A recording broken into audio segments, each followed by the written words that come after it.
एक बार की बात है, दो दोस्त कहीं जा रहे थे। जंगल का रास्ता था और शाम हो आई थी। दोनों दोस्त जंगल में ही रात बिताने का फैसला करते हैं।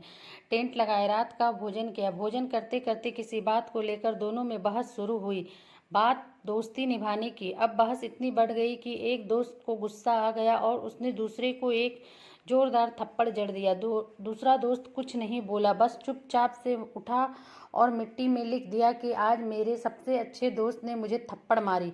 पहले दोस्त को अब बुरा लगने लगा, लेकिन दोनों सो गए। सुबह हुई तो दोनों ने नाश्ता किया और फिर अपनी मंजिल की ओर चल दिए।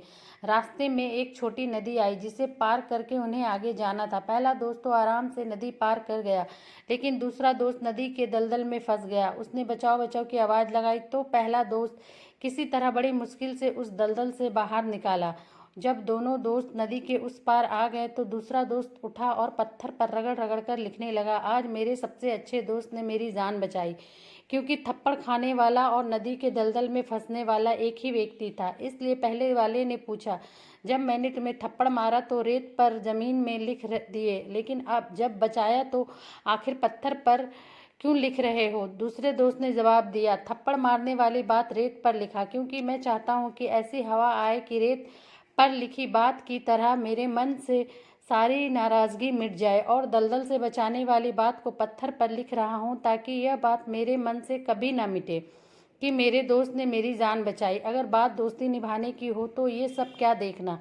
यह सुनकर पहला दोस्त भावुक हो गया और एक दूसरे को गले लगा लिया।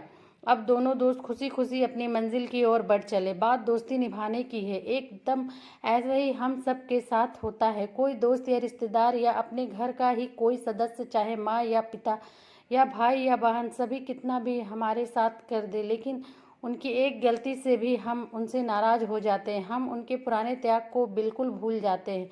इस कहानी के माध्यम से यही संदेश पहुंचाना चाहती हूँ कि ज़िंदगी में किसी के त्याग को मत भूलिए।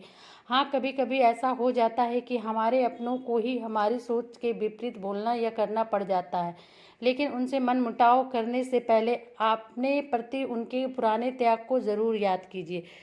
Thanks for watching. Please like, share and subscribe ज़रूर करें।